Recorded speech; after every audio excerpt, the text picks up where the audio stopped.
Welcome to Neighborful Station, Episode 41, Saturday, March 7th, 2026.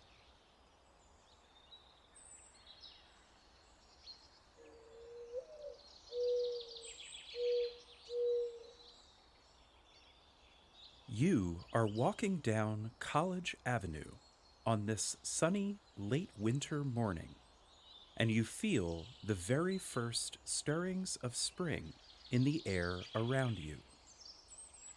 The chorus of birdsong has been growing louder and more complex with each passing week. You see the first crocuses of the season, blooming in tiny patches of yellow, purple, and white huddled close to the ground.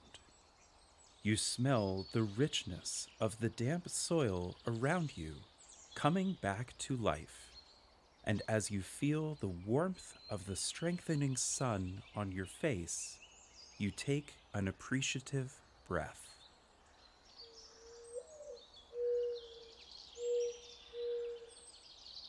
You are heading for the main library where the Solarpunk Model Railroad Club is holding their monthly open house. You pass through the main doors and take the broad open stairs down into the basement. There are kids threading their way through the gathered adults, and you see Mayor Ashley, who says, "Hello, you. Would you like to see some trains?" You tell her, "Yes, for sure. I love model trains." The mayor's youngest kid, Wyatt, looks out from underneath the hem of Ashley's coat, wearing his over-the-ear headphones. He sizes you up, scrunches his nose briefly, and disappears again. The mayor gently pats Wyatt's head, buried within her coat, and says, "We come to the open house every month. Never miss it. Come on." When you step through the open double doors, you are greeted with a bird's eye view of a vast and gleaming futuristic metropolis. Sitting down a couple of steps from the entryway, sleek model trains are gracefully curving through dense groups of skyscrapers, all of which have cascading gardens down their sides. There are lush parks overlooking rivers made of acrylic, and a fleet of airships on wires is drifting through the sky overhead. As the three of you step down to the main floor, Daryl approaches you with a computer tablet in his hands. He is wearing an old-school train engineer's hat and overalls, and he says, "Hello, you. Welcome to our railroad club. Would you like to drive a train?" You say, "Yes, I can do that." Daryl smiles and says, "Absolutely. We give everybody a turn. You'll even be able to see the view from the engine as you're driving. Here." At this, he hands you the tablet, and you see a cluster of controls on the bottom of the screen, with a live video feed from the front of a train on the layout. Your train is just emerging from a long tunnel into the light. Daryl points to one of the controls and says, "This is how you change the speed." You spend a moment getting familiar with the controls, and then you spend the next several minutes enraptured with the task of driving this miniature train. At one point, Daryl gestures toward the layout to the right of you and says, "This is you right here." You bring the train to a halt, and you stoop down to marvel at its intricate details. You smell modeling glue, coffee grounds, and the faintest scent of melting plastic as you take a nostalgic breath.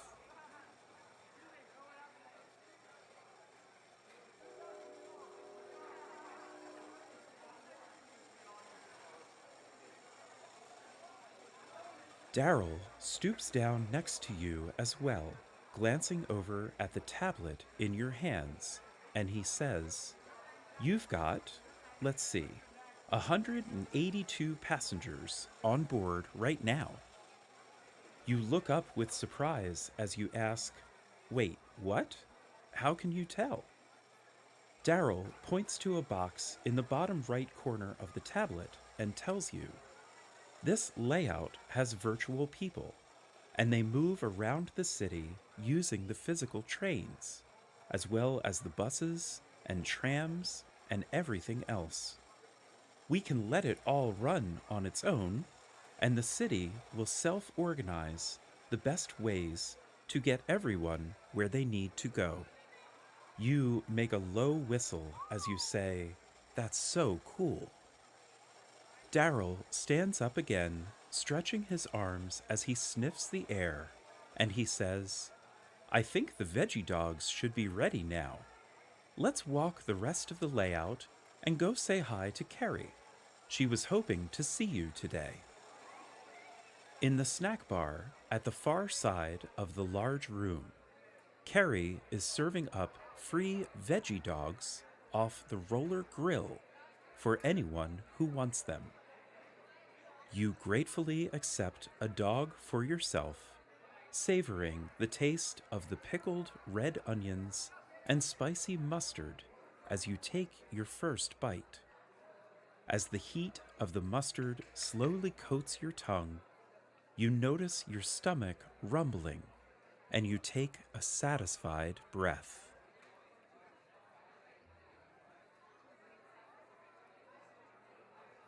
Carrie and Daryl fall into a conversation when there is a break in the snack action, and you are half paying attention as Carrie says in a low voice, "I haven't seen him in a while either. I'm a little worried." Daryl turns to you and asks, "Have you met Edwin before? He lives on your block." You shake your head and say, "I don't think so. Where does he live?" Daryl answers, "That big house on the corner of 4th Street, with the overgrown yard." You say, "Ah, right. The kids in the neighborhood think that house is spooky." Carrie raises her eyebrows toward Daryl and says, "Like I said, we need to help." Turning to you, she asks, "We're planning to go over next weekend and do a cleanup day at his house. Will you join us? It will be some folks from the club and some people from your block. Edwin is one of the founding members here. We've all been missing him." You say, "Yes, I'm happy to help. I'd like to meet Edwin. I'm not sure I've ever seen him." Daryl sighs and trades a look with Carrie as he tells you, "He's been keeping to himself a lot lately. Hopefully, we can get him out into the fresh air for a little bit." Mayor Ashley and Wyatt walk into the snack bar, and Wyatt announces to the room, "If that completes your order, please pull around to the second window." Carrie walks over to Wyatt with a plain veggie dog on a plain bun, gets down on bended knee to meet him at eye level, and says, "Here's your order, sir. Have a nice day."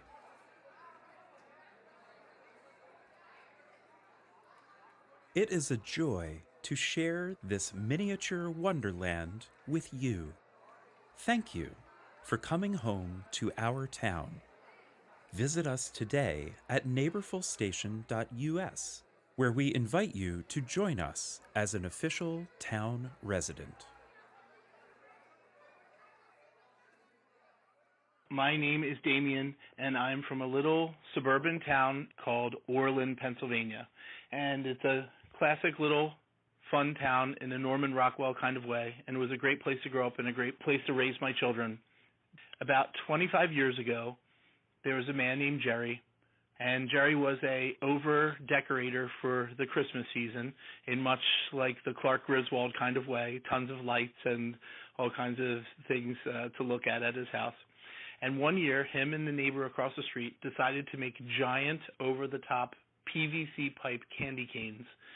And he erected these giant candy canes and put tape all around them, and they put lights around them. And very quickly, the neighbors around there thought it was such a cool idea, and they started making them for the neighbors, and it spread like wildfire. Neighbor after neighbor after neighbor were lining up, and so they decided to do a big push, and Jerry and the neighbor made all of the candy canes. They got a few friends, and they bought all the materials and made them for everybody at just for cost. They didn't make any money on it, just to pay for the materials, and they made dozens and dozens and dozens of candy canes, and they birthed the concept of Candy Cane Lane in Orland, Pennsylvania. And now it's 25 years later, and Candy Cane Lane is going stronger than ever. And every year, thousands of people now come from all over the place to see this thing, and they drive down the road or some park on off streets, and they just waltz down the road with their family, and it's great to go. You'll see, like, at nighttime, there's just hundreds and hundreds of kids going down, and the candy canes are now given. If someone sells the house, they give the candy cane to the new family that moves in, and it's a whole thing. And it reminds me of a famous quote in my world, and the quote goes, "We never know how far-reaching something we think, say, or do today will affect the lives of millions tomorrow." I love that quote, and I wonder how many of us are just sitting on that awesome idea that we think is probably just silly or not important, or that little whim that we want to do, and it just so happens to be the right idea in the right place at the right time that will leave a legacy far beyond ourselves and far beyond the idea itself. Catch you later.